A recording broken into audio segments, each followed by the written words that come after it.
Kisah ini aku tuangkan berdasarkan kisah nyata.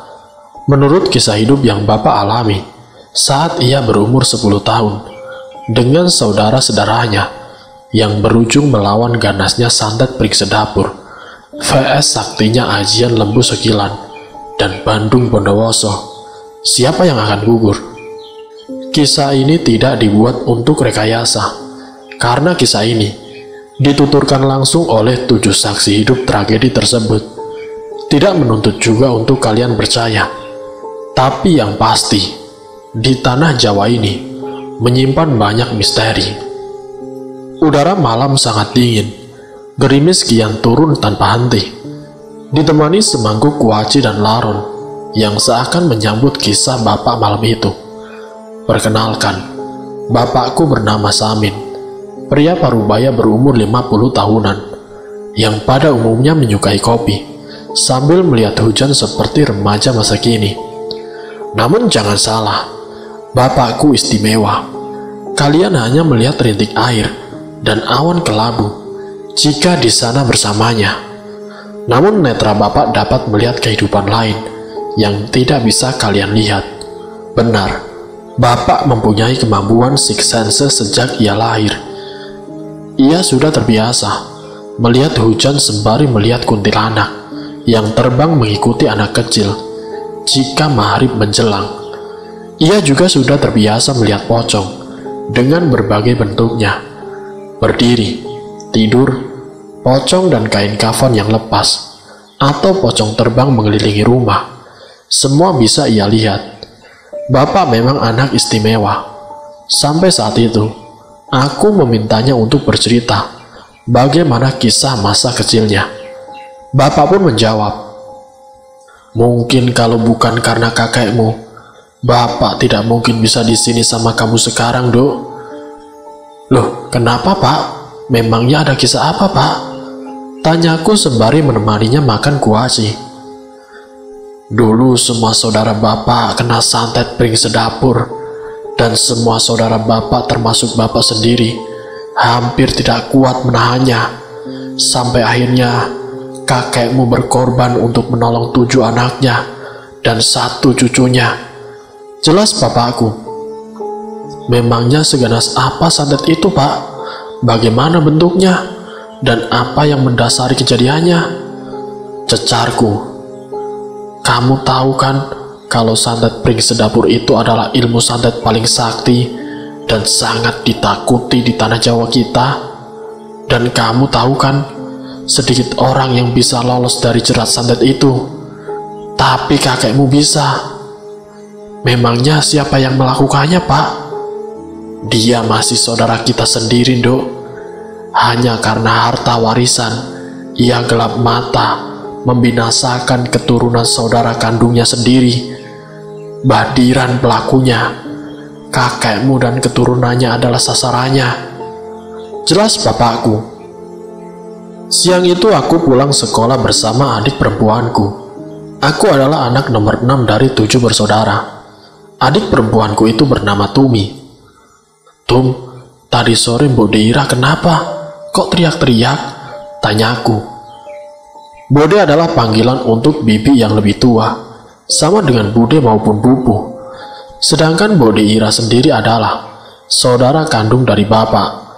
Ia adalah anak pertama. Anak kedua adalah Pak Dediran. Dan anak terakhirnya adalah Bapakku. "Tidak tahu, Kang. Sepertinya sakitnya Bode sudah tambah parah. Memang Akang lihat apa?" tanya Tumi. Agaknya ia sudah terbiasa dengan tabiatku yang ceplas-ceplos saat melihat makhluk tak kasat mata. "Enggak sih, Tum. Akhir-akhir ini aku sering melihat ada gagak hitam bertengger di atas rumah Bode. Kenapa ya?" Kang, tapi sepertinya bukan Akang saja yang lihat.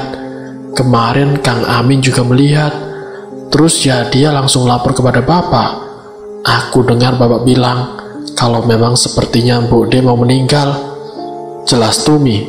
Anak 6 tahun itu memang cerewet, tidak cocok dengan cita-citanya menjadi intel. Kang Amin adalah kakak ketigaku. "Hus, kamu itu tidak boleh bilang gitu, Tum." Sembari tanganku menjiwit bibir Tumi. Tapi iya Kang, aku tidak bohong. Memang Akang lihat apa sih? Cerita dong, cecar Tumi yang hobi sekali mendengar cerita horor. Dan dia pun tahu kalau aku bisa melihat mereka yang tidak kasat mata. Enggak sih, cuma Akang kan tadi sore main sama temen Akang. Terus Akang lewat rumahnya Pak Dediran. Akang lihat kok, Pak Dediran seperti membawa kemenyan sama membawa boneka jerami gitu loh, dibawa ke halaman bambu itu. Jelasku.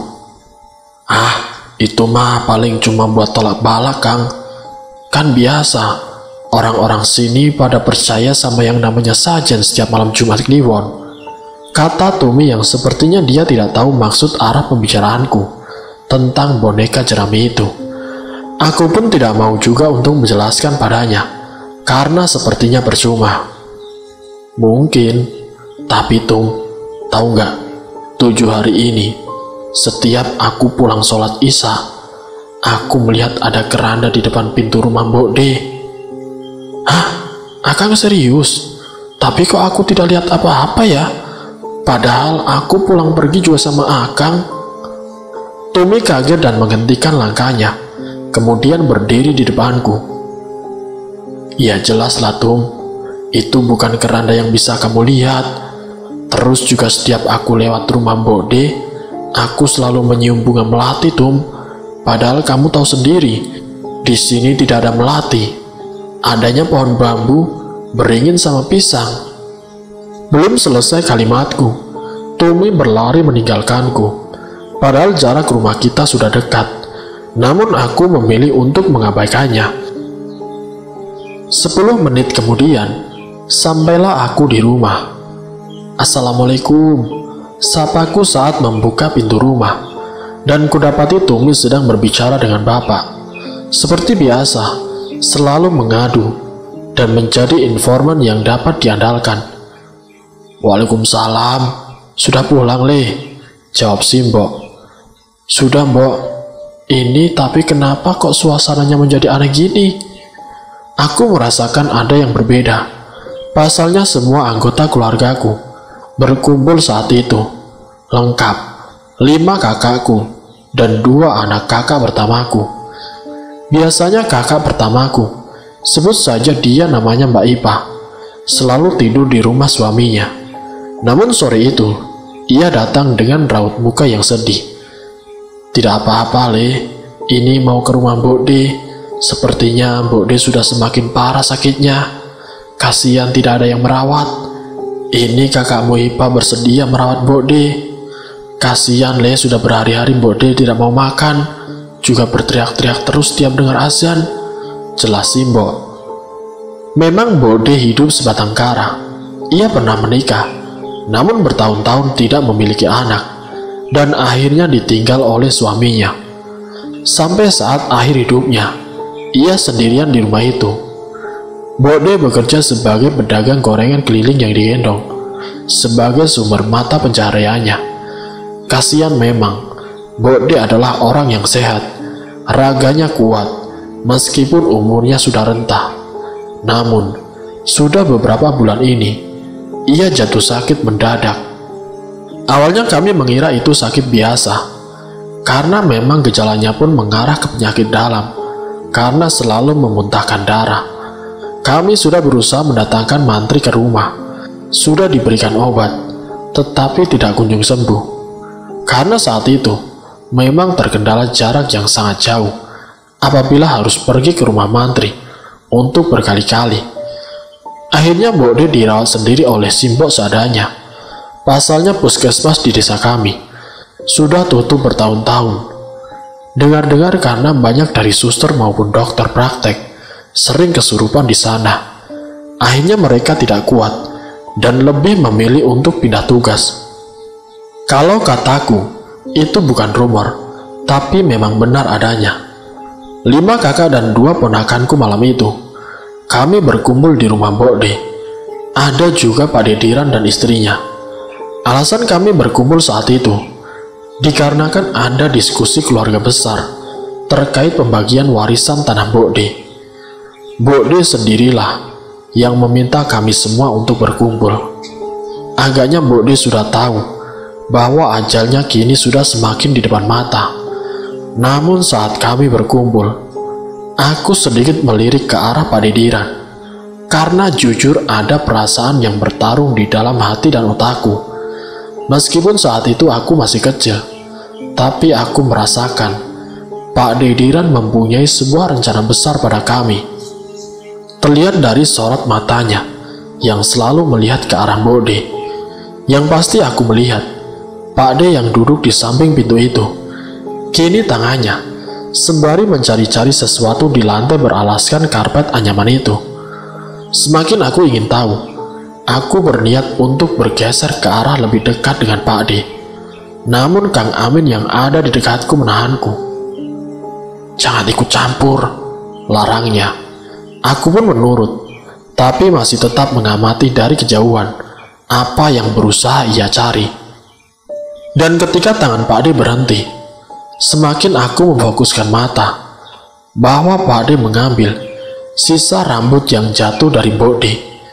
Jelas itu rambut Bode, tidak hanya satu helai, tapi lumayan banyak, sehingga ia pelintir membentuk gumpalan.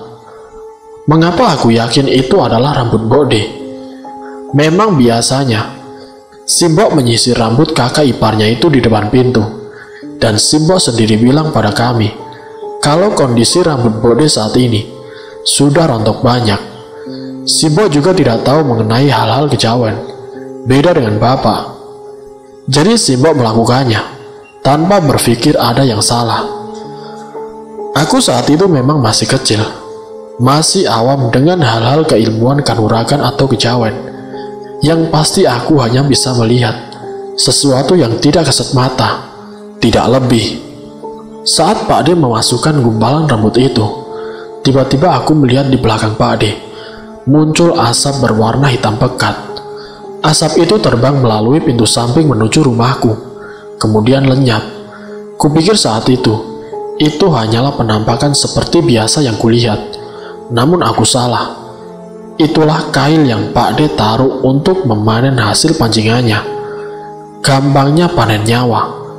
Sebagai informasi, menurut adat yang aku percayai, bahwasanya rambut adalah salah satu media paling efektif untuk menjadi media ilmu hitam. Pasalnya rambut itu mengandung DNA korban yang akan menjadi tujuan praktek ilmu hitam. DNA itu tidak mudah hilang, bahkan dalam waktu yang cukup lama. Salah satu cara agar ilmu hitam itu bekerja dengan efektif adalah dengan mendapatkan DNA si korban, selain nama lengkap dan tanggal lahir. Jadi hati-hatilah kalian apabila menyisir rambut. Perhatikan rambut-rambut yang jatuh. Alangkah baiknya kalian ambil dan buang di tempat yang sejuk, karena kita tidak pernah tahu apabila ada tamu datang, atau bahkan keluarga kita sendiri yang memiliki niat buruk. Setidaknya kita meminimalisir adanya peluang untuk hal negatif terjadi. Santet salah satunya. Namun informasi itu ku ketahui saat tragedi ini telah usai. Bapak saat itu hanya memberikan alasan bahwasanya jangan menyisir sembarangan karena pamali. Hanya itu saja, dan kami pun menurut. Kembali di malam itu, setelah semua anggota besar kini berkumpul, Bode Ira dengan sisa tenaganya berbicara kepada Bapak dan Pak Dediran. Mereka berdua pun mendekat ke arah Bode yang sudah lemas tidak bisa mendudukan dirinya sendiri. "Kang Diran, Demun, aku mau pesan sesuatu. Karena aku sudah tidak memiliki siapapun, anak pun aku tidak memiliki. Suamiku meninggalkanku seorang diri. Jika suatu saat, kalau memang ajalku sudah dekat, aku mohon kalian yang akur, mulailah berbicara satu sama lain kembali. Untuk tanahku ini, aku akan memberikannya kepada Ipah sebagai balasanku karena dia sudah mau merawatku.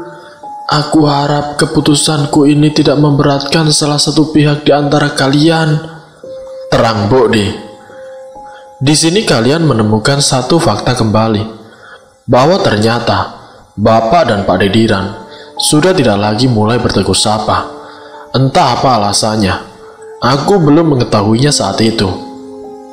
Iya Mbak, tidak usah mikir yang aneh-aneh.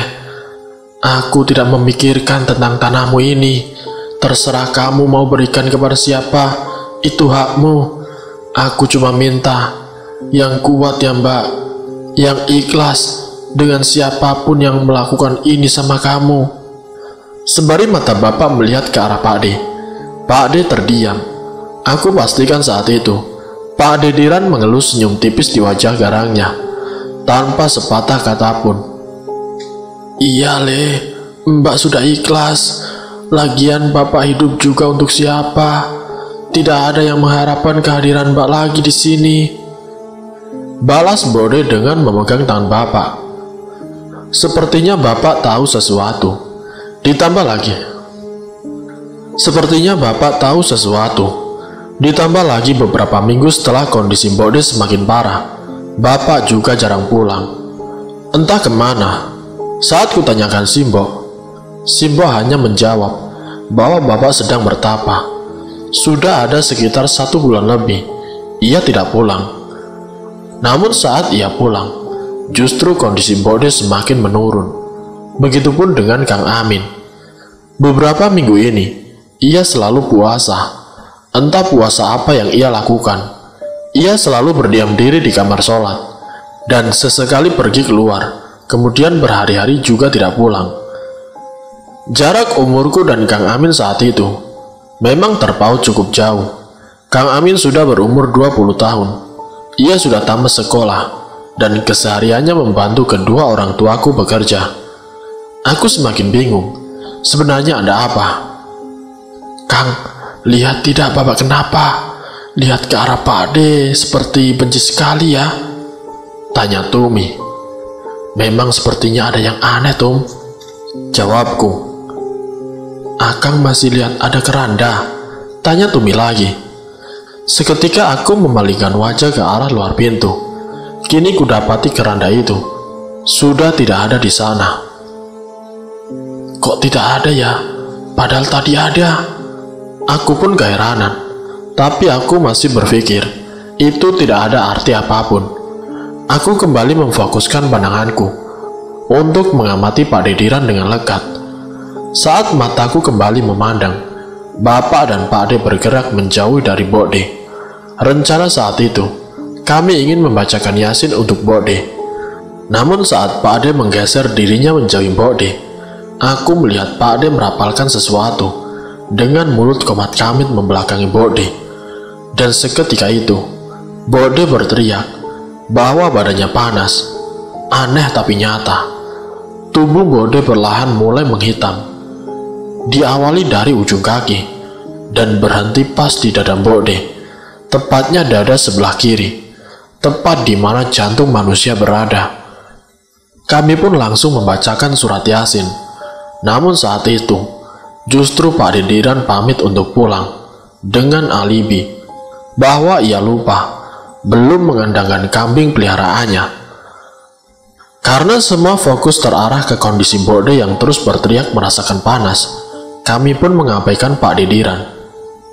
Alih-alih mendebatnya atau memintanya untuk tetap di sini, membacakan Yasin untuk adik perempuan satu-satunya itu, kami memilih untuk tidak mempedulikannya. Saat Pak Dediran meninggalkan rumah Bode, aku yang memang dari awal menaruh curiga terhadapnya, ikut meninggalkan acara Yasin itu, dan lebih memilih untuk mengikuti Pak Dediran dengan mengendap-endap. 15 langkah sudah cukup membantuku keluar dari rumah Bode melalui pintu belakang, di mana tembus dengan pohon beringin tepat di depan mata. Malam itu memang gelap sekali. Bulan pun enggan menunjukkan kecantikannya malam itu. Dengan absennya sinar rembulan malam itu, membuat halaman belakang itu sangat gelap tanpa adanya pencahayaan satupun. Aku mengendap-endap bersembunyi di balik pohon beringin itu untuk memfokuskan mataku mengamati gerak-gerik Pak Dediran yang justru pergi ke arah rumpun bambu. Saat itu aku masih waras. Aku tidak punya nyali apabila harus mengikutinya melangkah masuk ke rumpun bambu itu. Karena menurut mitos yang beredar di desaku, berpuluh-puluh tahun lalu, pernah ada seorang dukun santet meninggal saat bertapa di sana. Dukun itu bertapa untuk menarik wangsit pusaka yang katanya ditanam leluhur desaku. Namun entah karena hal apa, justru ia ditemukan wafat dengan jasadnya sudah membusuk dimakan belatung. Dan setelah kejadian kematian dukun itu, ada juga rentetan kejadian yang aneh, seperti anak-anak yang sering hilang entah kemana setelah bermain di area rumpun bambu itu, dan kemudian baru kembali lagi setelah beberapa minggu, namun dengan kondisi seperti orang yang linglung. Simbok yang menceritakannya pada kami, sehingga cerita itu cukup membuat kami untuk tidak berani dekat-dekat dengan rumpun bambu itu. Namun Pakde justru masuk ke sana, malam-malam pula. Saat aku mengamati Pakde, seketika aku dikagetkan dengan suara angklung berasal dari dalam rumpun bambu, diikuti dengan beberapa munculnya sosok panjang dengan riasan busana kerajaan dahulu. Ada dua orang, sosoknya tinggi besar, namun dengan telinga yang lancip menjulang ke atas. Tapi anehnya, mereka menutup mata dengan kain berwarna kuning. Sosok itu kemudian mengantarkan Pakde masuk lebih dalam ke rumpun bambu itu. Karena aku sangat kaget dengan pemandangan itu, bergegaslah aku kembali masuk ke dalam rumah Bode dengan badan gemetar hebat. Saat aku membalikan badan, alangkah terkejutnya aku melihat rumah Bode kini dikelilingi pocong dengan posisi menghadap ke arah dalam rumah. Tidak hanya satu, seluas rumah Bode, pocong itu ada mengelilinginya. Kemudian aku mendengar seperti suara dokar, namun anehnya, suara itu berasal dari atas. Aku memang sudah sangat lemas saat aku melihat ke atas, mencari tahu suara itu berasal dari mana. Innalillahi, aku melihat keranda yang kulihat berhari-hari yang ada di depan pintu Bode kini terbang di atas atap rumah Bode. Tidak ada yang mengangkat. Keranda itu terbang mengitari dengan sendirinya, sembari menimbulkan suara tak, tak, tak, tak, akibat gesekannya dengan gendeng Bode. Aku sudah lemas dan memilih untuk berlari ke dalam rumah Bode. Dan benar, dengan melewati barisan pocong itu. Karena jujur aku lebih memilih jarak terdekat dan banyak orang, meskipun harus melalui kengerian mendekati pocong itu, daripada aku harus kembali ke rumah dengan melewati pocong, sumur, lalu makam, dan yang pasti tidak ada orang di rumah. Aku lebih memilih untuk opsi pertama.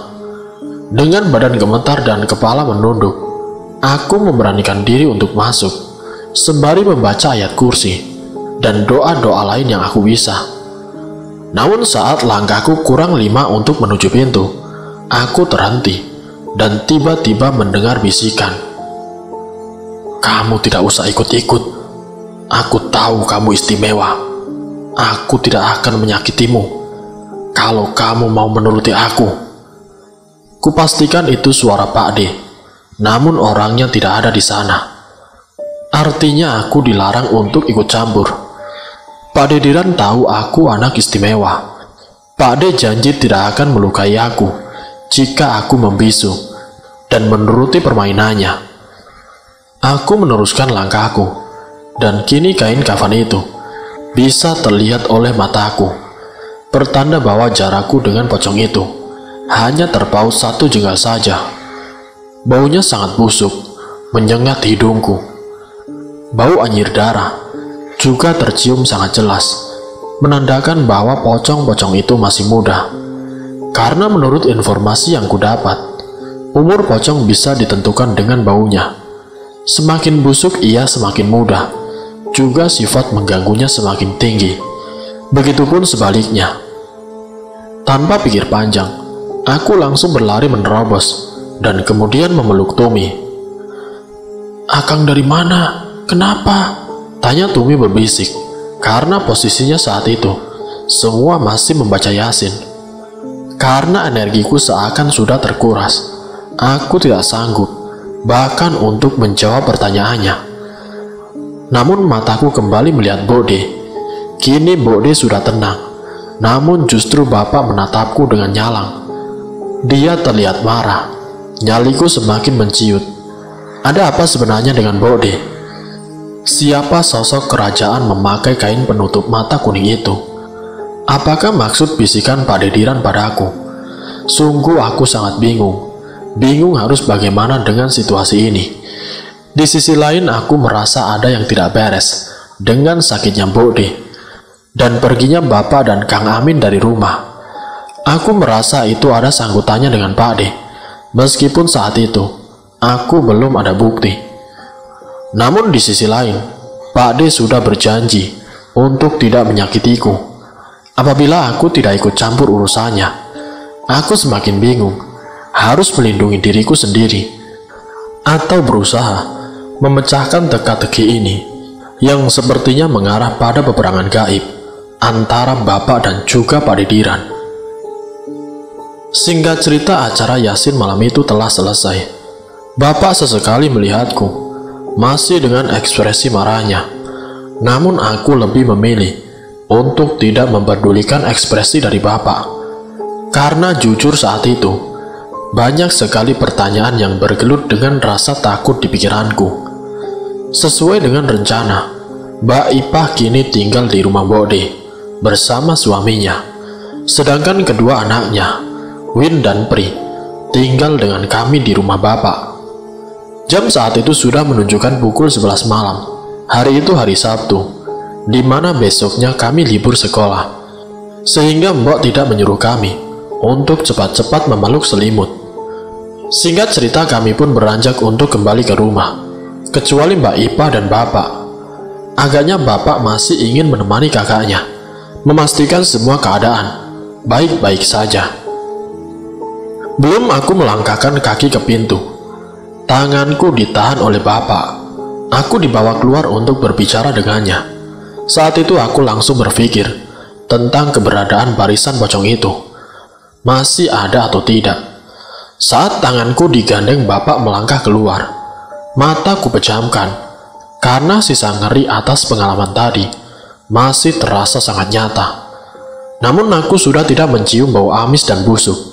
Padahal aku yakin aku sudah berada di luar rumah Bode, di depan pohon beringin itu kembali. Karena merasa penasaran, aku membuka mataku. Benar, semua penampakan sudah tidak ada. Padahal saat aku di dalam, sesekali aku melirik pocong itu masih ada di sana. Namun saat aku bersama Bapak, kenapa semuanya terasa begitu aman? Setelah sampai di depan pohon beringin itu, Bapak berlutut ke arahku, sembari tangannya mengelus rambutku. "Le, Bapak tidak marah, tapi boleh Bapak tanya sesuatu?" tanya Bapak dengan lembut. Sekiranya ia menahan diri untuk tidak marah denganku, padahal dari ekspresi matanya, jelas-jelas ia marah. "Iya Pak, boleh. Soal Pak De ya?" tanyaku langsung menyambar. "Iya. Apa Pak De sadar kalau kamu tahu sesuatu tentang dirinya?" Aku kembali mengingat momen-momen yang ditanyakan oleh Bapak. "Sepertinya iya Pak," jawabku. Mungkin ini saatnya aku membuat keputusan, memihak Pak Dediran namun aku aman, atau memihak keluargaku namun keamananku belum tentu bagaimana nasibnya. Aku memilih opsi kedua, karena jujur percuma jika hanya aku yang selamat. Aku akan hidup dengan kehilangan warna. Jikapun aku harus mati, setidaknya bersama keluarga kesayanganku, kita bisa hidup lebih indah di akhirat nanti. Jadi aku memutuskan untuk ikut campur dan bergabung dengan keluargaku untuk melawan niat jahat Pak De. "Apa yang kamu lihat, Le?" tanya bapakku. "Setiap aku pulang main sore, aku selalu lewat rumah Pak De, Pak. Setiap lewat rumah Pak De, Sesekali aku melihat Pak D membawa boneka, sepertinya dari jerami. Tapi kenapa warnanya hitam ya? Apa mungkin itu rambut, Pak? Aku masih belum yakin. Pak D membawanya ke arah belakang rumah. Aku tidak yakin, tapi sepertinya Pak D membawanya ke arah rumpun bambu itu. Sembari mataku mengarah ke rumpun bambu itu, tidak menunjukkan dengan tangan, karena menurut ajaran keluargaku, menunjuk ke tempat sakral dan angker dengan tangan itu adalah simbol ketidaksopanan terhadap keberadaan mereka, dan itu bisa saja membuat mereka tersinggung dan kemudian mengganggu. Pak D seperti itu setiap sore, Pak, menjelang maghrib. Terus beberapa hari ini, setiap sore aku pulang dari surau, aku selalu melihat ada keranda di depan pintu rumah Mbok D. Dan yang pasti, itu bukan keranda nyata, Pak. Itu gaib, soalnya Tumi tidak bisa melihat. Tapi, Pak, hari ini ada yang sedikit beda. Tadi waktu sebelum Yasin, Pak D mengumpulkan rambut Mbok D. Buat apa ya, Pak? Masa rambut Mbok D dipilihin buat boneka? Aku masih bingung, Pak. Kemudian tadi aku melihat Pak D juga berkomat kamit, tidak tahu ngomong apa. Nah, setelah Pak D gitu, Mbok D tiba-tiba tadi teriak. Sambungku menjelaskan. Kenapa kamu tidak cerita langsung kepada Bapak, Le? Lalu, kamu tadi kenapa? Kok tidak ikut yasinan? Kamu ngikutin Pak D kan? Apa kamu melihat sesuatu di rumpun bambu itu? Cecar bapakku. Aku kemudian meneguk ludah. Sangat traumatis jika aku harus menceritakannya kembali. Tapi bagaimanapun, sepertinya aku harus. Iya, Pak, aku tadi keluar untuk mengikuti Pak D. Cuma aku tidak berani ngikutin Pak D ke bambu itu. Aku melihat Pak D masuk ke sana, Pak, dengan membawa rambut Mbok D. Kemudian tiba-tiba aku dengar ada suara angklung, diikuti dengan 2 orang dengan pakaian kerajaan, tapi ditutup kain kuning. Terus pas aku balik, aku melihat ada barisan pocong mengelilingi rumah Mbok D, dan kerandanya terbang di atas, Pak. Kalimatku masih menggantung, namun kami kembali mendengar suara angklung itu. Bapak langsung menggandeng tanganku dan membawaku lari ke dalam rumah. Di perjalanan melewati sumur, Bapak berkata, "Sudah cukup, Le, kamu ikut campur. Suara angklung itu sudah pertanda tidak baik buat kamu, bahwa kamu sudah disambut dan diterima. Entah diterima sebagai pengikut atau sebagai tumbal. Hanya ada 2 kemungkinan, Le. Semua kakakmu sudah pernah mendengar suara angklung itu, kecuali Amin dan Tumi. Mulai sekarang kamu harus hati-hati dengan Pak Demu, karena dia punya niat jahat kepada kita. Dia bersekutu dengan para penguasa gaib di rumpun bambu itu.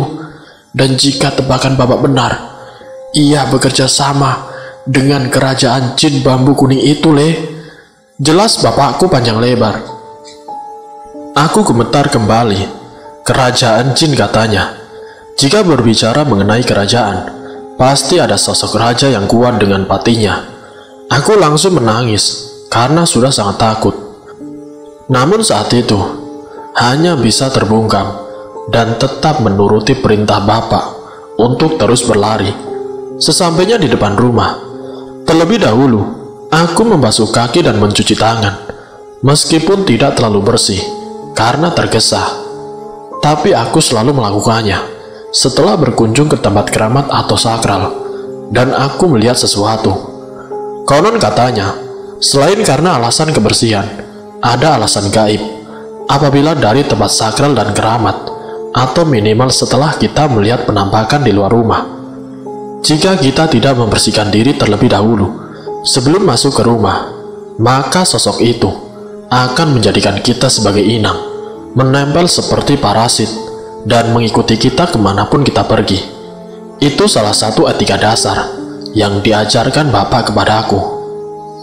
Singkat cerita, setelah aku masuk ke rumah, aku buru-buru menemui Kang Amin, yang saat itu sudah kupastikan berada dalam kamar sholatnya. Aku tidak mengetuk pintu. Aku langsung masuk. Posisi Kang Amin saat itu duduk diam membelakangi pintu dan menghadap ke lemari yang tingginya sekitar 2,5 meter, berisi perlengkapan sholat. Namun saat aku melihat ke atas lemari itu, aku mendapati ada sosok berjubah berwarna hitam, sangat besar sekali.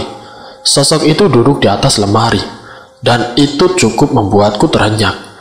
Namun tidak lama, sosok itu menghilang. Kejadian masa kecilku saat ini cukup menjadikanku parno.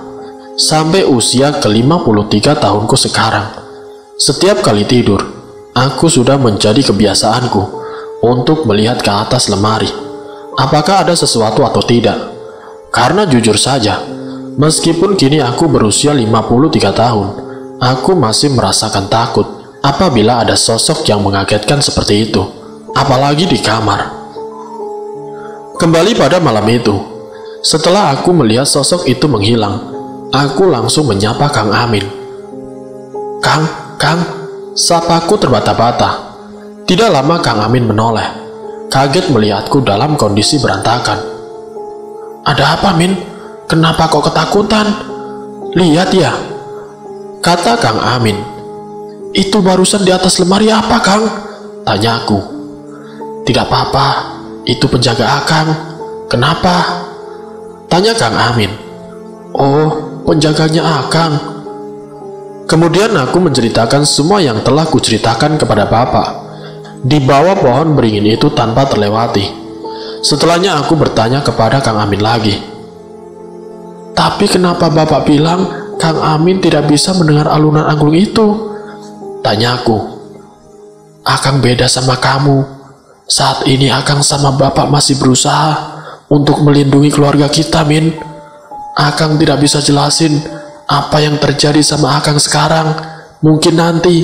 Tapi yang pasti benar kata Bapak, jangan sekali-kali kamu mendekati arah rumpunan bambu itu, dan jangan pernah mau menerima pemberian makanan dari Pak Dediran dan juga keluarganya sementara ini, karena semua tinggal menunggu waktu, Min.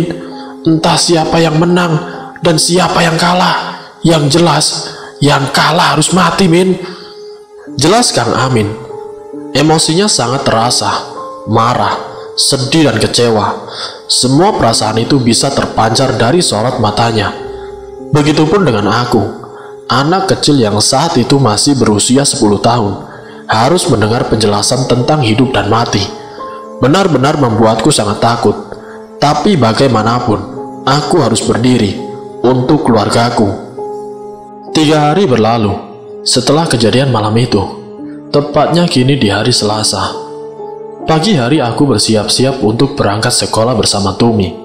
Kami berjalan kaki, dan rute sekolah kami harus melewati rumah Pak D. Aku sengaja tidak memberitahu kejadian malam itu kepada Tumi, karena aku yakin jika diberitahu, justru dia akan kepo. Karena memang dia anaknya sangat pemberani. Makanya aku, Bapak dan juga Kang Amin memilih untuk diam, hanya memberitahu Tumi mengenai urban legend tentang bambu itu saja. Kang, kemarin ya, aku habis main sore, masa melihat Pak D membawa sesajen, terus masuk ke bambu-bambu itu. Tumi menunjuk arah rumpunan bambu itu. Hush, Tom, tidak boleh menunjuk-nunjuk. Sudah, biarin saja. Kamu tidak usah ikut campur. Ayo, jalannya yang cepat. Lekasku menggandeng tangan Tumi. Tapi Kang, kemarin aku mendengar percakapan Mbak Mi sama Mbak Ni. Mereka membahas soal suara angklung gitu. Katanya mereka mendengar. Terus semua anggota keluarga mendengar. Tapi kenapa aku tidak mendengarnya ya? Waduh, aku bingung saat itu. Harus menjelaskan apa kepadanya. Aku hanya menjawab, itu suara dari puskesmas. Yang kamu pernah lihat kuntilanak. Makanya jangan suka main ke sana. Puskesmas banyak demitnya, Tum. Bisa-bisa kamu diculik tidak bisa pulang. Jelasku tanpa pikir panjang. Alasan yang kubuat demi menghindarkannya dari Pak D justru berakibat fatal. Iyakah? Apa kapan-kapan aku ke sana saja ya sama teman-temanku? Hehe, candanya. Kamu jangan macam-macam ya, Tum. Kalau kamu ketahuan ke sana, aku bakal bilangin ke Kang Amin biar kamu disetrap, ancamku. Karena memang Kang Amin lah yang paling Tumi takuti di antara kami selain Bapak. Ya, enggak, jawabnya sembari cemberut. Firasatku memang selalu tajam. Pagi itu perasaanku tidak enak. Aku sesekali mengecek Tumi di kelasnya, memastikan dia baik-baik saja. Setiap kulihat, dia sedang bermain dengan teman-temannya. Tapi entah kenapa hari itu terasa sangat sesak, seakan-akan mau terjadi sesuatu. Singkat cerita, bel sekolah berbunyi, menandakan berakhirnya kegiatan membosankan ini. Aku bergegas pulang, lalu menghampiri Tumi. Saat kuhampiri, aku melihatnya sedang mengobrol bersama teman sekolahnya, sekaligus tetangga kami, teman bermainnya. Ada 5 orang termasuk Tumi. Namun saat aku mendekatinya, mereka bubar, seakan-akan punya rencana besar yang tidak boleh aku ketahui. Ngapain sih, Tum? Tanyaku sedikit gusar. Tidak apa-apa kok, Kang. Ayo pulang. Wajahnya justru sumringah. Kami pun berjalan pulang. Tapi di tengah perjalanan, Tumi bertanya, Kang, kata temanku kemarin sore, dia kan habis main, terus lewat rumah kita. Masa dia melihat ada keranda terbang di atas rumah kita? Memang benar, Kang. Dek, seketika jantungku berdegup sangat kencang dan menghentikan langkahku. Temanmu siapa? Mereka bisa melihat seperti Akang? Tanyaku ketakutan. Temanku 4 orang itu, semuanya melihat, tidak cuma 1. Jelasnya, entah saat itu, aku harus percaya atau tidak. Tapi jika dikaitkan dengan firasat burukku hari ini, apa benar yang dikatakan oleh Tumi? Aku ketakutan, sungguh, bahkan Tumi bisa merasakannya. Saat gandenganku, semakin aku kuatkan pada tangan kecilnya. Kang, sakit Kang? Akang kenapa? Kok gemetaran? Akang nangis? Tanya Tumi bertubi-tubi. Bagaimanapun Akang bakal lindungi keluarga kita, Tum. Akang janji. Tidak terasa air mataku menetes. Tumi tidak memberikan respon apapun. Sudah 15 menit perjalanan kami. Tibalah kami di rumah. Sesampainya di rumah, kami menemukan Mbak Ipa yang sedang ketakutan. Badannya gemetar hebat. Simbo ada di sampingnya untuk menenangkannya. Udah, Duk, tenang, tidak apa-apa. Ada bapakmu, ada Amin juga. Insya Allah semuanya baik-baik saja. Sembari mengelus punggung Mbak Ipa, aku sampai lupa mengucapkan salam. Langsung aku mendatangi bapak, meninggalkan Tumi yang saat itu justru terpaku terdiam melihat Mbak Ipa terisak. Entah apa yang ada di dalam pikirannya. Aku pun merasa Tumi pasti punya rencana. Aku berlari mencari bapak di setiap sudut rumah, namun aku tidak menemukannya. Kembali aku membulatkan niat untuk pergi ke kamar sholat. Tempat traumatis aku melihat sosok penjaga Akang. Beberapa kali juga melihat perwujudan makhluk halus yang memiliki level berbeda dari hanya sekedar pocong. Entah apa aku menyebutnya. Yang jelas di kamar sholat yang sudah lama beralih fungsi menjadi kamar tapa bapak dan juga Kang Amin, membuat siapapun yang menginjakan kakinya akan merasa segan dan takut. Kembali kubuka kamar itu dengan segala emosi yang tercampur. Tidak ada siapapun. Aku pun keheranan. Kenapa saat Kang Amin atau Bapak tidak ada di sana, makhluk itu juga hilang. Kemudian muncul kembali apabila mereka sedang duduk berdiam diri. Sebenarnya Bapak dan Kang Amin melakukan apa? Aku hanya berharap mereka tidak salah arah dan justru menggunakan makhluk-makhluk itu sebagai pujaan. Karena aku tidak menemukannya di kamar itu, aku langsung berlari ke arah belakang rumah. Benar saja, Bapak dan Kang Amin ada di sana. Mereka sedang mengobrol, entah apa yang mereka bahas. Aku langsung bertanya, dengan nafas yang terengah-engah. Pak, Kang, Mbak Ipa kenapa? Pak Ade berbuat apa? Kang Amin terlihat terkejut, melihatku menyebut nama Pak Ade. Sepertinya Bapak belum memberitahu kejadian malam itu kepada Kang Amin, bahwa sedikit banyak aku mengetahui gelagat aneh Pak Ade. Bapak pun memberikan isyarat kepada Kang Amin dengan anggukan. Berarti tidak apa-apa, semua akan baik-baik saja. meskipun aku mengetahuinya. Pak Demu kirim santet ke Mbok De, Le. Sudah 3 hari ini mbakmu merawat Mbok De. Hari-hari kemarin mbakmu hanya merawat fisik Mbok De saja, memandikan dan semacamnya. Hari ini dia berniat buat bersih-bersih rumah, karena rumah Mbok Demu sudah sangat kotor. Saat mbakmu berniat mengganti sawal bantal Mbok Demu, karena dia merasa ada yang berbau tidak sedap, dia meraba. Ada yang aneh dengan bantal itu. Bantal yang biasanya akan terasa empuk karena berisi kapuk, tapi ini terasa seperti ada benda keras di dalamnya. Dia berinisiatif untuk mencari tahu, dan kemudian merobek bantal itu. Benar, kapuk memang ada, tapi kapuk itu tercampur dengan paku, silet, bangkai hati ayam, bambu kuning, jerami dan rambut. Mbakmu shock. Dia pun berinisiatif kembali untuk melihat di bawah tikar tempat Mbok Demu tidur, dan mbakmu menemukan kembang setaman, bunga untuk nyekar, ada di bawahnya. Jelas bapak masih dengan emosi marahnya. Innalillahi, Pak, ini benar Pak De yang melakukan. Pak, apa niat Pak De? Santet jenis apa ini, Pak? Tanyaku ketakutan dengan buih air mataku yang bercucuran.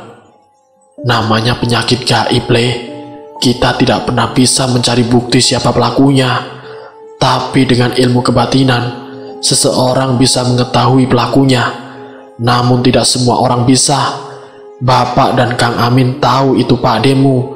Entah apa tujuannya, tapi yang paling pasti, dia ingin Mbok Demu mati dengan menguasai tanah miliknya. Untuk santet jenis apa, Bapak tidak tahu pasti, Le. Tapi karena mbakmu menemukan bambu kuning itu ciri khas piring sedapur. Tapi, Le, Mbok Demu tidak memiliki anak keturunan. Lalu siapa sasarannya? Bapak dan akangmu masih belum tahu. Padahal risiko pengguna ilmu santet ini juga sangat besar. Jika ia gagal sewaktu-waktu, ia sama saja menjual jiwanya sendiri pada iblis. Jelas bapak lagi. Aku menangis tidak tentu. Aku tidak tahu bahwa Pak De akan setega ini pada adik perempuannya yang tinggal sebatang kara. Karena aku sudah tidak sanggup mendengarkan kalimat bapak, aku kemudian kembali untuk melihat kondisi Mbak Ipa. Mbak, di mana bambu itu, Mbak? Mbak sempat bawa? Tanyaku. Tidak, Min. Mbak sempat pegang. Tangan Mbak terasa seperti terbakar saat memegangnya. Kemudian Mbak lempar entah kemana. Jelasnya masih dengan terbata-bata, tanpa memperdulikan orang-orang sekitar. Aku langsung pergi ke rumah Mbok De dengan Kang Salim. Kang Salim berniat untuk menemani Mbok De, namun niatku mencari keberadaan bambu itu. Siapa tahu pikiranku saat itu, jika aku bisa menemukannya dan juga membakarnya, kutukan ini bisa hilang. Itu hanyalah asumsiku saja, padahal aku tidak tahu bagaimana cara menghilangkannya. Terus aku mencari, tanpa kusadari, Tumi juga sedang di sana. Tum, ngapain? Pergi, kataku. Aku mau cari mainan yang hilang, Kang, katanya. Memang beberapa hari ini, dia sering menemani Mbak Ipa jika pulang sekolah ke rumah Mbok De dan bermain di sana. Ya sudah, aku tidak berpikir yang lain lagi. Aku masih mencari di berbagai sudut ruangan. Selama 30 menit, pencarianku tidak membuahkan hasil. Tumi pun sampai sudah menemukan mainannya dan kembali ke rumah. Namun aku masih tidak menemukan bambu itu. Aneh, kemana perginya bambu itu setelah Mbak lempar? Wallahu alam. Karena aku merasa pencarianku tidak membuahkan hasil, dengan lesu aku kembali ke rumah, memikirkan apa yang bisa kulakukan untuk membantu Kang Amin dan juga Bapak. Aku tidak sesakti mereka yang setauku memiliki ilmu kebatinan tingkat tinggi. Aku hanya seorang anak dengan mata batin istimewa. Jika kerasukan pun aku tidak bisa mengeluarkannya sendiri. Sebegitu lemahnya aku, sampai-sampai mau membantu melawan ilmu Pak De yang sudah bersekutu dengan iblis. Singkat ceritanya, sore menjelang, entah jam berapa tepatnya, aku tidak menyadari. Yang kusadari hanya sinar matahari yang semakin pudar. digantikan dengan cahayanya sinar rembulan. Kondisi Mbak Ipa sudah stabil. Kami pun berkumpul di rumah Bode sore itu. Namun justru aku melihat keranda itu lagi. Keranda yang sempat terbang itu kini tepat berada di atas kepala Bode. Aku hanya terdiam. Keadaan Bode kian hari kian parah. Sudah tidak mau makan. Badan kering seperti digerogoti sesuatu tidak kasat mata. Setiap maghrib ia selalu berteriak kepanasan, dengan bola mata membesar dan mulut yang menganga. Kami berniat kembali membacakan Yasin. Kelima kakakku ada, suami Mbak Ipa, anaknya Simbok dan Bapak. Namun aku tidak melihat Tumi. Kemana dia? Belum sempat aku bertanya kepada Simbok akan keberadaan si bungsu. Aku mendengar suara Tumi memasuki pintu rumah kami. Jelas tidak ada orang. Dia pun tidak tahu bahwa kami saat itu ada di rumah Bode. Aku buru-buru menghampirinya bersama Kang Amin. "Akang!" Ia berteriak tidak tentu dengan gema tangisnya. "Tum, kamu kenapa, Tum? Tenang, Tum," kataku memeluknya. "Kamu kenapa? Sudah Akang bilang kan kalau sore itu pulang. Jangan keliaran saat situasi seperti ini," cecar Kang Amin. "Kang, Tumi takut, Kang," tangisnya. "Kamu kenapa, Tum? Cerita ke Akang, ada apa?" paksaku. "Tumi tadi main sama teman-teman Tumi. Kami mainan di depan puskesmas itu, Kang. Terus katanya teman-teman, Tumi melihat ada kuntilanak di sana. Terus katanya teman-teman Tumi melihat ada kuntilanak di sana, Kang. Terus mereka pada takut, pada pulang. Tapi aku sendiri yang tidak melihatnya, Kang. Ya sudah, aku pikir mereka bohong, cuma alasan biar tidak memberesin mainannya. Aku yang beresin masukin karung. Tapi pas Tumi bersih-bersih sambil potong kuku di sana, Tumi melihat Pak De, Kang." Belum selesai Tumi berbicara, Kang Amin menyela pembicaraan. "Potong kuku katamu? Kan sudah diberitahu kalau sisir rambut potong kuku itu di rumah, Tum," bentak Kang Amin. Tangis Tumi kian pecah. Namun aku berusaha menenangkan keduanya. "Sabar, Kang. Kita dengerin Tumi selesai cerita dulu. Lalu gimana? Belum selesai sampai di situ saja kan?" tanyaku dengan halus. Karena jujur aku tidak setega Akang. Aku sangat menyayangi bungsu kami. "Iya, Kang. Sambil potong kuku, aku melihat Pak De di seberang rumahnya. Dia ketawa ke arahku. Ya sudah, aku juga senyum, Kang. Tapi lama-lama aku mendengar ada suara angklung," katanya dengan menangis. Hatiku sangat hancur. Aku sangat kaget mendengarnya. Kini lengkap sudah keluargaku mendengar semua, kecuali Bapak dan Kang Amin. Karena yang kita tahu, bahwa mereka sepertinya memiliki sesuatu tameng yang membuat mereka tidak bisa disentuh makhluk seperti itu. "Kang, Tumi tadi juga menemukan ini pas di rumah Bode." Dia menyerahkan sebuah kain putih kecil, ditali 3 seperti pocong, tapi itu hanya kain. Namun saat Akang Amin membukanya, kain itu berisi sebuah tulisan aksara Jawa gundul tanpa sandangan. Entah apa itu, tapi Kang Amin langsung berlari ke arah tempat bermain Tumi. Aku pun menyadarinya. Buru-buru aku menyuruh Tumi untuk mencuci kaki dan tangan, masuk ke rumah Bode. Berpesan kepadanya agar tidak keluar rumah. Singkat cerita, aku dan Kang Amin tiba di depan puskesmas. Tujuan kami sama, mencari potongan kuku Tumi. Seinci demi seinci kami susuri, namun sama sekali tidak ada jejak potongan kuku Tumi. "Sial, ini jelas sudah diambil Pak De." Kang Amin terlihat sangat emosi. Dia memang orang yang keras dan temperamen, tapi hatinya sangat baik. Jika ada sesuatu yang menyinggung orang yang ia cintai, ia tidak segan-segan membalasnya. Kang Amin kemudian berlari untuk pulang. Aku tahu maksudnya. Ia akan menceritakan semuanya kepada Bapak untuk mencari solusi. Aku yang sudah lemas, sudah berpikir yang tidak-tidak, hanya bisa pasrah, berharap semua akan baik-baik saja. Berharap Allah Maha Penolong melindungi yang berniat baik dan memberikan balasan yang tepat untuk orang yang berniat jahat. Air mata dan keringatku bercucuran, sembari aku melihat dengan nyalang ke arah rumah Pak D. Kembali kudapati rentetan barisan pocong membelakangi rumah Pak D, seakan-akan mereka adalah pengawal. Namun pocong itu berbeda dengan pocong di rumah Bode.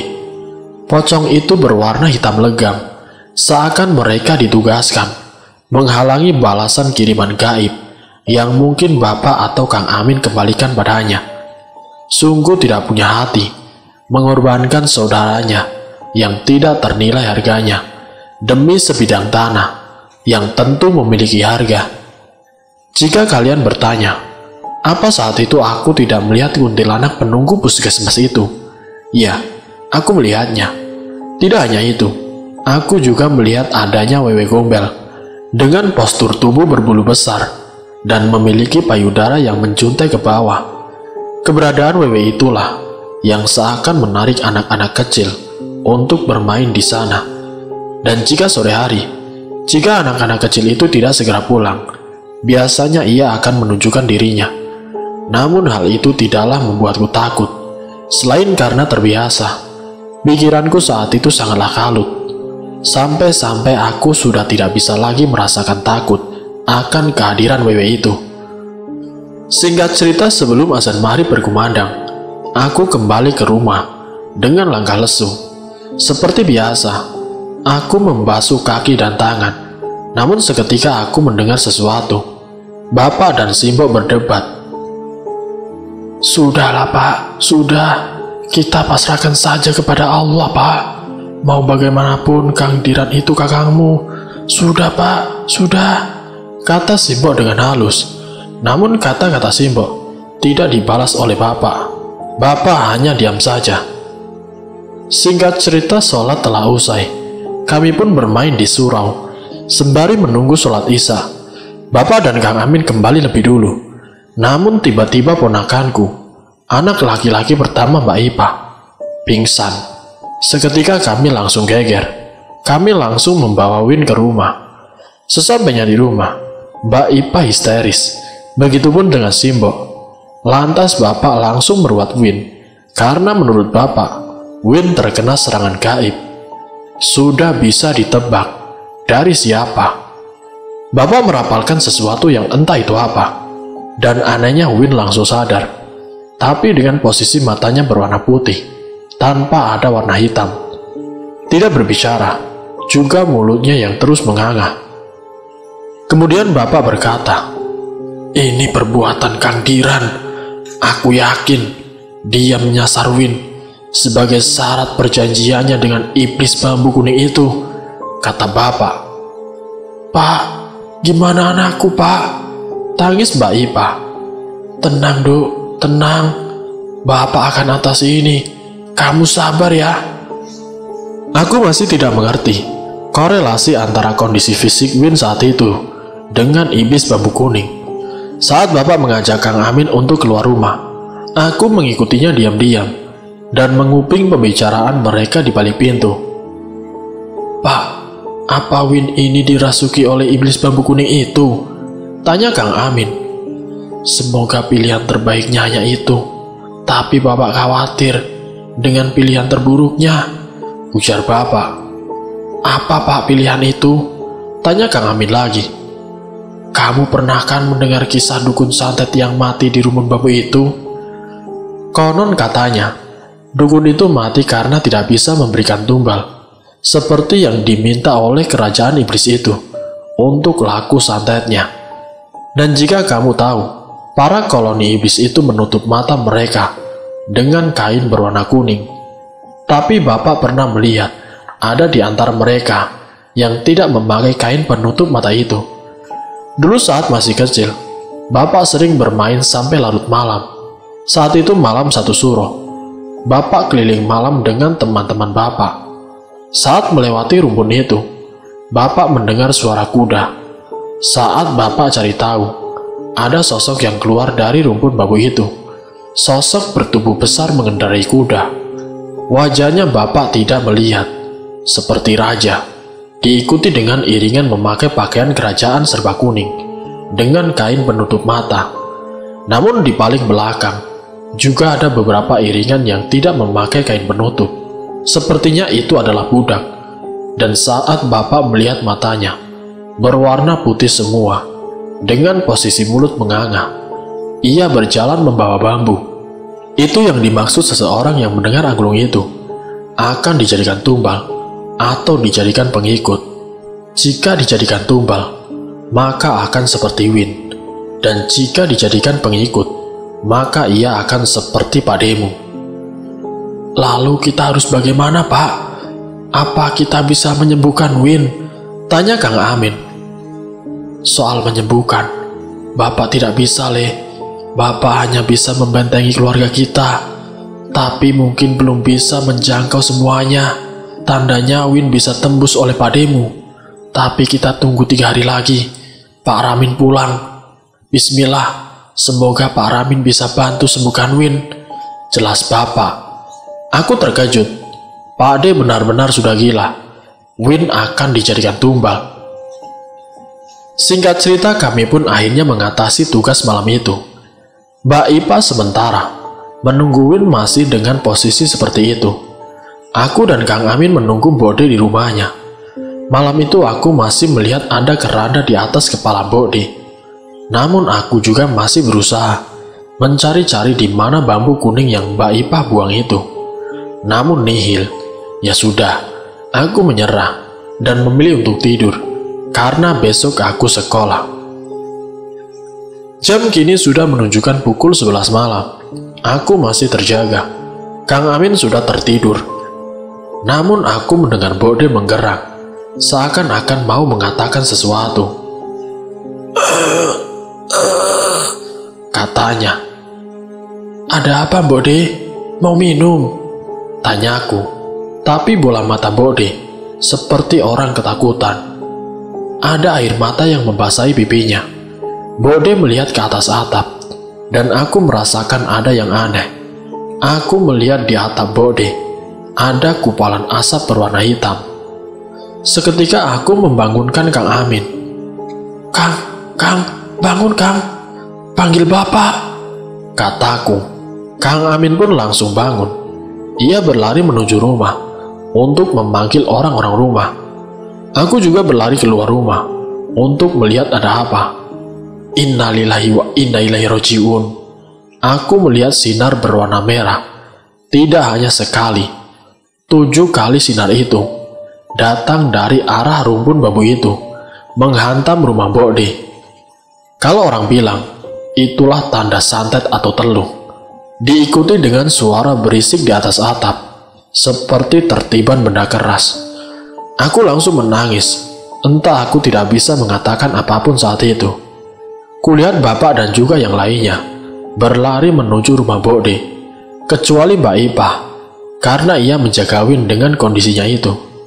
Saat Bapak masuk ke rumah, posisi Bode matanya sama dengan Win, putih tanpa hitam, mulut menganga, tubuh yang kaku, diikuti dengan kulit Bode yang sudah berubah hitam, seperti orang terbakar, dari ujung kaki sampai ujung rambut.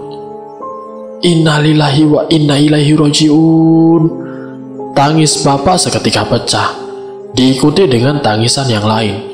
Malam itu Bode tiada. Bode sudah bisa tenang dengan meninggalkan kenangan terbaiknya bersama kami. Bode adalah sosok baik hati. Namun memang nasibnya yang tidak mujur, harus mempunyai saudara yang bengis, hanya mementingkan hartanya saja.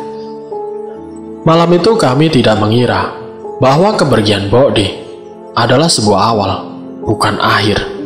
Kami tidak menyadari sama sekali, termasuk dengan Bapak, sosok paling tua di keluarga kami, dan yang lebih memahami ilmu gaib selain kami. Saat itu kami semua mengira bahwa Bode lah sasaran Pak De, dan sakitnya Win merupakan sebuah teguran agar kami tidak ikut campur antara urusan Pak De dengan Bode.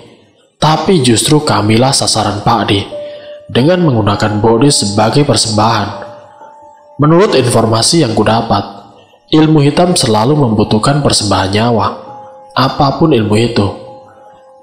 Saat tumbal itu diserahkan, maka barulah ilmu itu dapat bekerja. Dan biasanya tumbal ini selalu berhubungan dengan sasarannya. Begitupun dengan santet. Namun ternyata kasus santet pring sedapur ini agaklah lain. Tumbal yang dimaksud di sini bukanlah tumbal sasaran yang dituju, melainkan tumbal acak tanpa syarat khusus. Dan apabila tumbal ini terpenuhi, maka ilmu santet ini baru akan mengabulkan permintaan pelaku untuk berjalan sesuai sasaran yang dituju.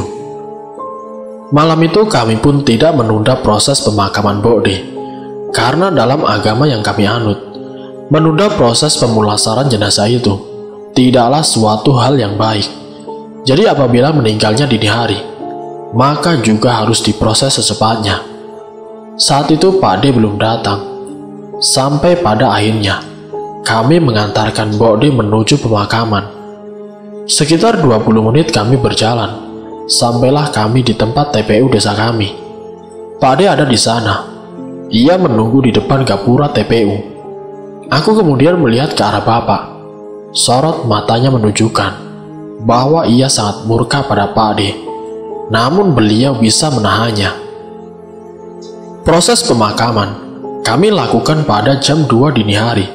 Tentu suasana saat itu mencekam, gelap, dan hanya ditemani lampu gantung Petromax. Samar-samar aku melihat ke arah Pak D. Ia tidak ikut menyemayamkan Bokde kala itu. Ia hanya melihat dari atas liang lahat. Tampak Pak D berkomat kamit, sembari melihat jenazah Bokde. Entah bacaan apa yang Pak D lantunkan. Singkat cerita, proses pemakaman telah selesai. Orang-orang bergegas untuk kembali pulang. Aku pun juga memutuskan untuk pulang bersama Bapak dan yang lain. Namun saat aku hendak melangkahkan kakiku, aku melihat posisi Pak D duduk di samping batu nisan Bokde. Tangannya mengeluarkan sesuatu dari dalam kantung baju kokonya. Itu adalah kain yang berisi serbuk, dan kemudian Pak D menaburkannya. Aku melihatnya, namun Kang Amin justru menutup mataku dan mengajakku untuk terus melangkah meninggalkan Pak D malam itu. Karena suasana masih berduka, kami mengesampingkan ego kami untuk membahas permasalahan ini. Kami hanya fokus pada tamu-tamu yang datang, karena bagaimanapun kami belum memiliki bukti bahwa Pak D lah pelakunya.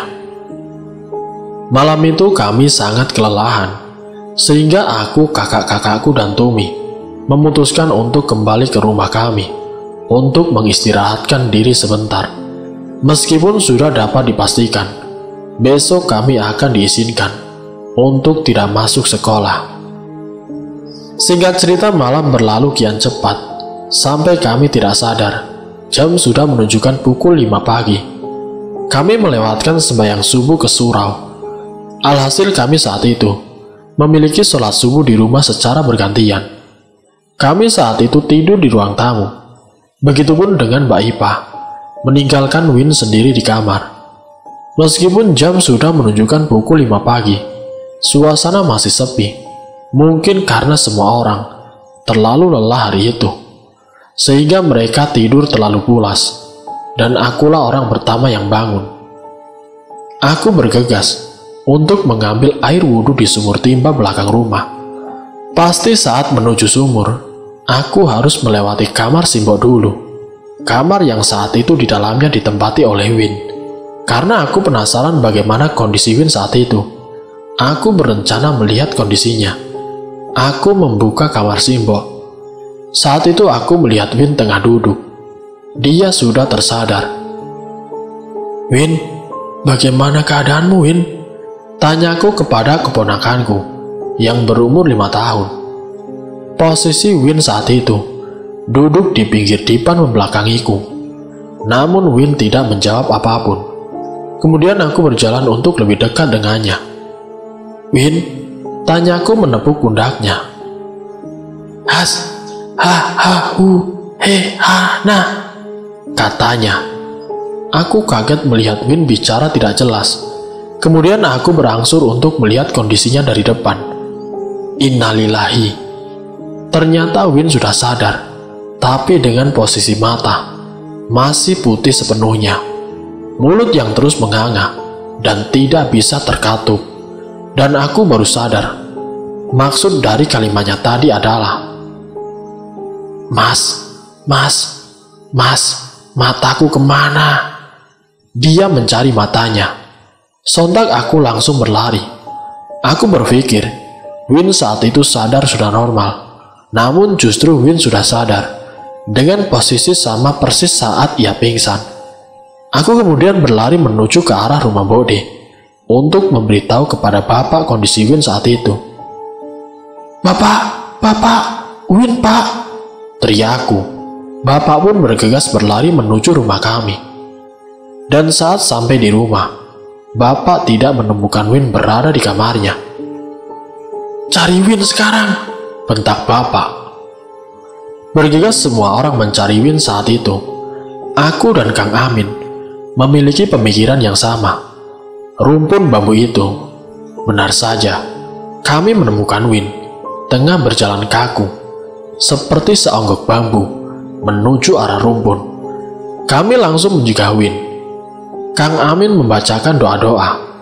Anehnya Win ini masih sadar dirinya siapa. Jiwanya masih ada, namun fisiknya tidak bergerak sesuai apa yang ia mau. Has, ho, ho, ha, hu, katanya sembari air mata keluar dari mata putihnya itu, dan masih dengan tubuh yang sangat kaku. Artinya adalah, Mas, tolong aku. Setelah Kang Amin berhasil menahan tubuh Win untuk melangkah ke arah rumpun, seketika tubuh Win menjadi sangat kaku, tidak bisa digerakkan sama sekali. Menekuk jari pun tidak bisa, sehingga kami berdua terpaksa menggotong Win dengan posisi badan tegak kaku seperti bambu. Sesampainya di rumah, bapak membantu kami untuk merebahkan Win. Win masih menangis, mengatakan kata-kata yang tidak jelas, namun mulutnya selalu menganga. Sampai akhirnya, bapak pergi pamit untuk menjemput Pak Ramin di tempat Pak Ramin pergi. Pikir bapak kondisi Win tidak bisa dibiarkan berlarut-larut. Butuh waktu bagi bapak untuk menjemput Pak Ramin kala itu, sehingga keesokan harinya, barulah Pak Ramin bisa tiba.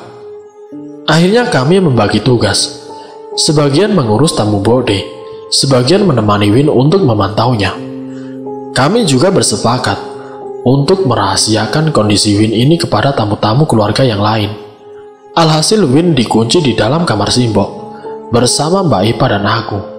Sedangkan lain sisanya mengurus tamu-tamu Bode. Mbak Ipa terus menangis saat itu. Begitupun dengan Win yang selalu berbicara merintih tidak jelas dengan kondisi badan terbujur kaku. Aku hanya bisa melihat tanpa melakukan apapun. Alhasil aku pamit keluar sebentar pada Mbak Ipa untuk mencari angin segar. Setelah kurang lebih 6 jam, aku berdiam diri di kamar untuk menemani Win. Singkat cerita, malam kini tiba. Bapak juga tidak kunjung pulang. Malam ini adalah Yasin ketiga harian Bode. Dalam Jawa khususnya di desaku, jika ada orang meninggal di bawah jam 12 malam, itu sudah dihitung 1 hari meninggal. Kemudian akan ada selamatan di malam hari ketiganya. Saat di malam ketiga itu, biasanya orang-orang di desaku akan menunggu kuburan orang yang baru saja meninggal sampai hari ketujuhnya. Dan yang boleh menunggu adalah saudara laki-laki sedara. Mawa desa mawa cara. Kenapa hal itu dilakukan? Karena menurut kepercayaan warga, kala itu ilmu hitam masih menjadi tren. Dan seperti ku bilang, bahwa ilmu hitam itu selalu memerlukan persyaratan, entah itu tumbal atau tali pocong orang yang baru meninggal kurang dari 7 hari. Apalagi kala itu, Bode meninggal di hari Selasa Kliwon. Bukankah kalian tahu, Jumat Kliwonlah yang digadang-gadang sebagai hitungan Jawa yang paling klinik? Ternyata salah. Selasa Kliwon berada di pucuk rantai piramidnya. Orang-orang yang meninggal tepat pada malam Selasa Kliwon di beberapa tempat kuburannya akan diburu oleh pencuri jimat. Ya, orang yang meninggal pada malam Selasa Kliwon memang dianggap penting. Beberapa bagian tubuhnya atau kain morinya akan diburu oleh pencuri wangsit atau ilmu hitam sebagai pintu salah satu mahar atau persyaratan, sehingga kuburan itu harus dijaga. Beberapa desa di Jawa terkenal dengan cerita itu, termasuk desaku. Saat itu jam masih menunjukkan pukul 5 sore. Aku memilih untuk duduk di depan rumah, menemani Kang Amin yang sedari tadi kulihat sedang duduk sendirian di amen itu. "Kang," sapaku. Kang Amin tidak memberi jawaban. "Nanti malam Bapak sepertinya belum pulang. Lalu siapa yang akan jaga makam Bode? Aku atau kamu?" katanya. "Kita berdua saja, Kang," tawarku. Kang Amin tidak memberikan jawaban dan hanya melemparkan senyum getir sembari mendongakkan kepala ke atas. Dan aku yang mengamininya sebagai bentuk persetujuan. "Kang, kita bakalan baik-baik saja kan?" tanyaku kembali.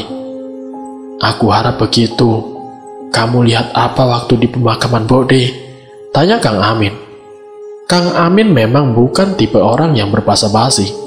Bersamanya harus siap dicecar segala pertanyaan dan pembahasan yang serius.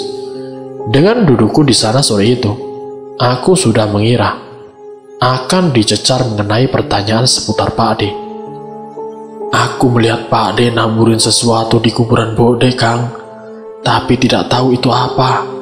Aku juga selalu melihat Pak De selalu diikuti sosok pocong tinggi besar berwarna hitam legam kemanapun ia pergi," jelasku. "Benar kata Bapak," kata Kang Amin. "Ada apa, Kang? Serbuk apa itu?" tanyaku. Sebenarnya kami belum yakin itu apa, tapi dilihat dari santet pring dapur ini selalu berhubungan dengan bambu. Mbak Ipah menemukan bambu di bawah dipan Bode, dan sejak saat itu kondisi Bode jadi kaku. Begitupun wujud bambu itu kini hilang, dan Bapak yakin serbuk yang kamu lihat, ya, itu bambu sama dengan yang ditemukan Mbak Ipah. Tapi aku tidak tahu apa maksudnya, karena kami pun tidak mendalami ilmu hitam semacam itu," jelas Kang Amin. Apa mungkin ini saatnya aku bertanya tentang ilmu yang dianut Bapak dan Kang Amin?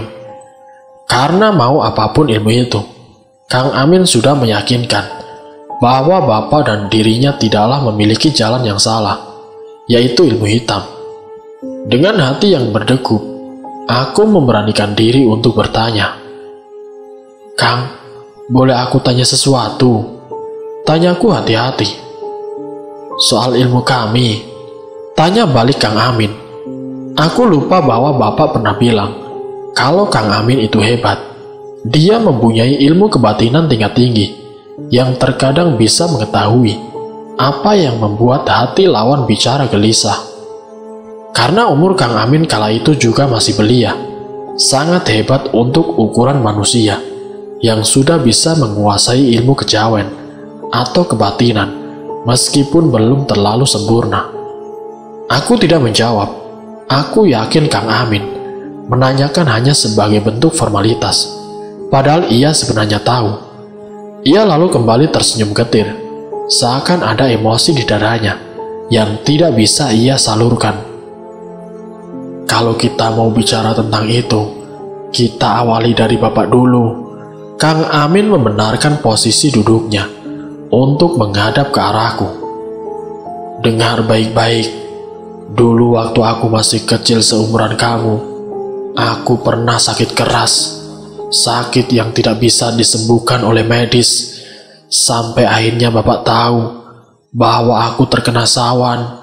Selayaknya anak kecil dulu, aku suka bermain di tempat-tempat angker, seperti punden, rumpun bambu, dan lain-lain, sampai akhirnya Bapak mengundang Pak Ramin.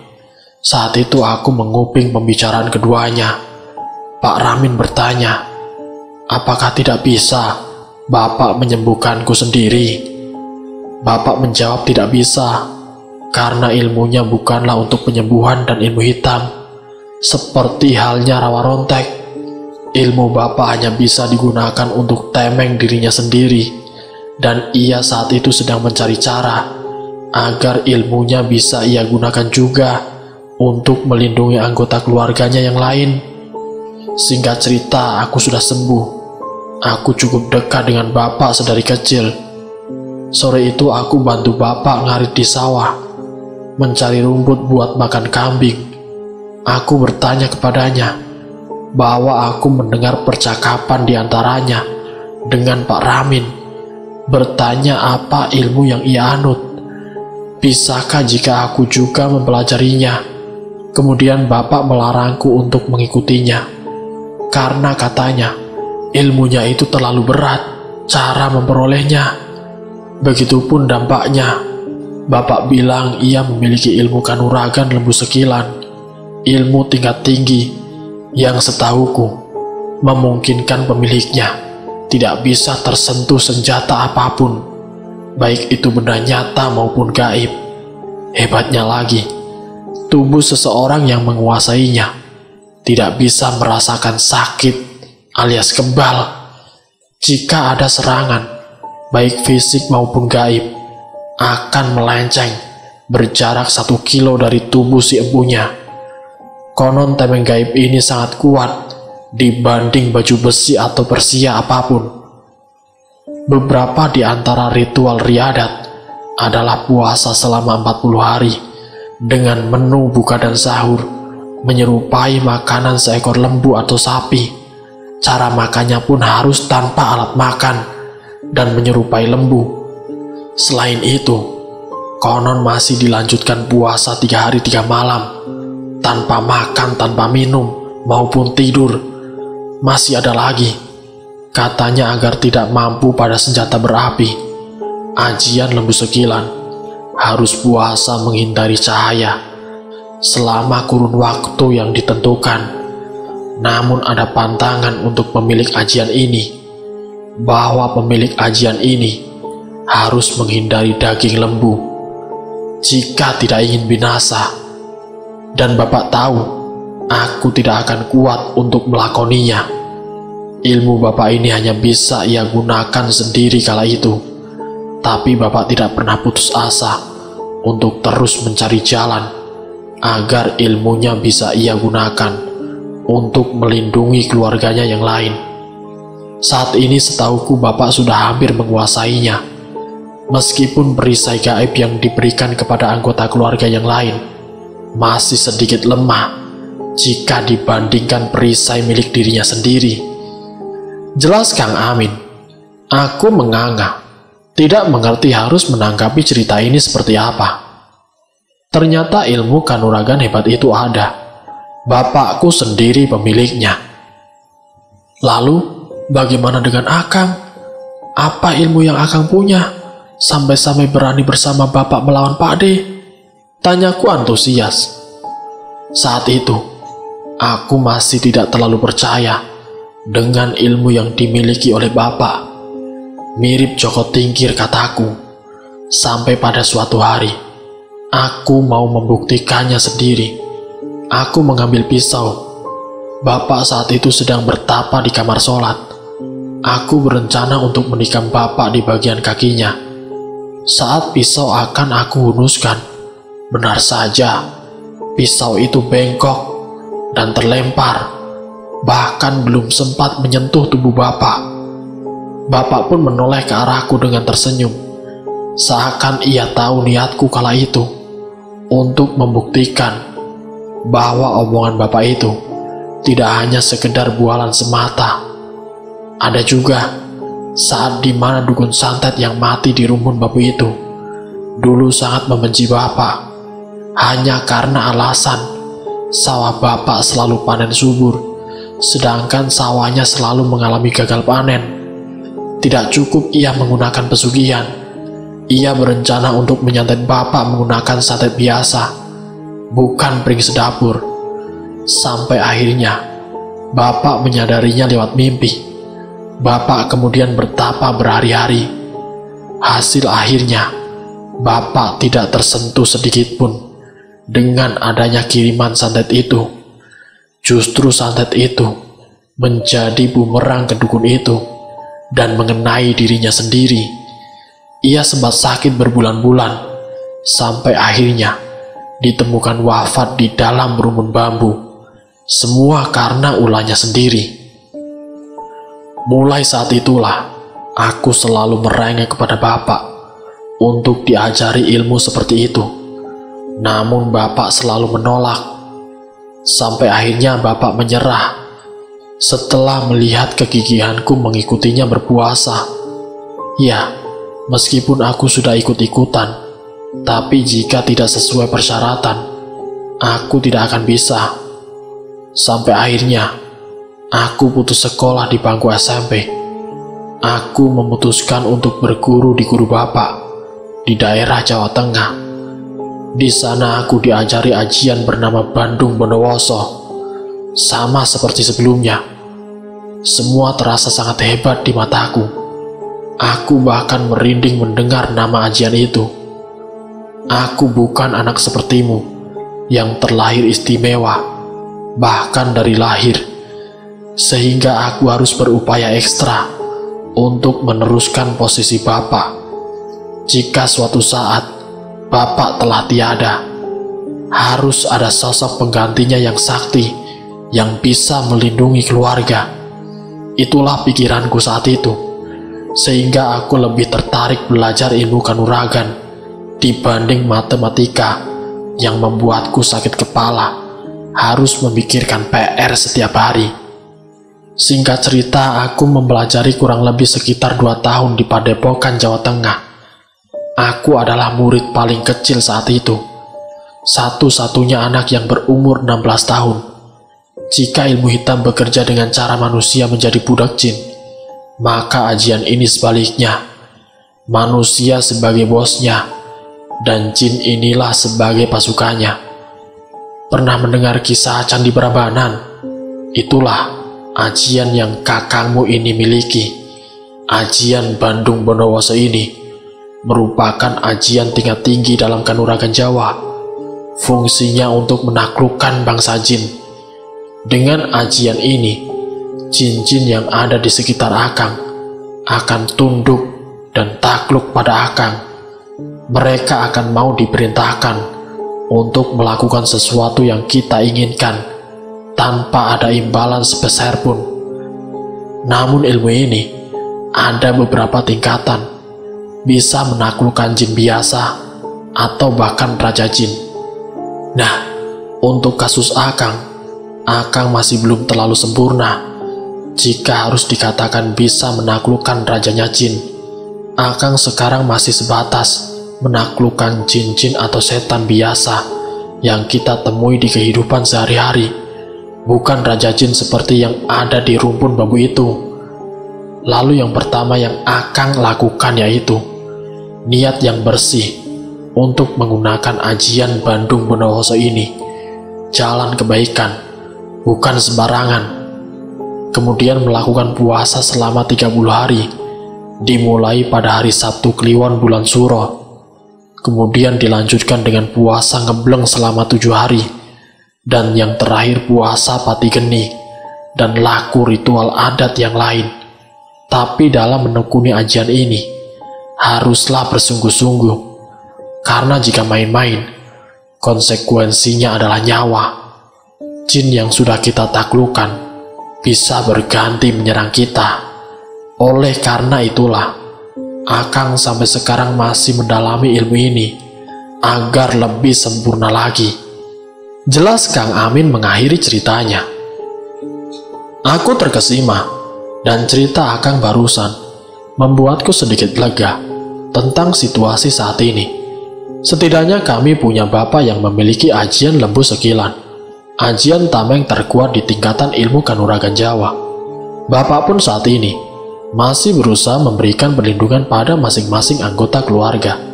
Meskipun belum sempurna tameng pribadi miliknya, kami juga memiliki Kang Amin, pemilik ajian Bandung Bondowoso, yang juga salah satu ajian hebat dalam tingkatan ilmu kanuragan Jawa. Kang Amin setidaknya bisa memerintahkan jin-jin lain untuk melawan jin kiriman dari Pak D. Dan ada Kang Salim. Entah aku belum mengetahui ilmu apa yang ia miliki, tapi aku pernah melihatnya menonjok teman sekelasnya. Dengan sekali pukul, giginya rontok 3. Sepertinya ilmu preman. Mengingat postur tubuhnya sangat kekar, wajahnya garang. Jika Kang Amin adalah bos para jin, Kang Salim adalah bos para preman di desaku. Dan ada aku, anak laki-laki bungsu. Aku bisa melihat bahwa Tumi saat ini tidak sendirian sore itu. Di sebelah ia bermain, ada 2 kuntilanak yang memainkan rambutnya. Aku adalah anak dengan six sense. Aku semakin yakin, insya Allah kita bisa melawan Pak D. Bismillah, niat baik selalu Allah permudah. Yakinku kala itu. Dan bersambung, apakah keluarga ini akan menang melawat santet dari Pak D-nya? Nanti saya akan lanjutkan ke bagian yang berikutnya. Wassalamualaikum warahmatullahi wabarakatuh.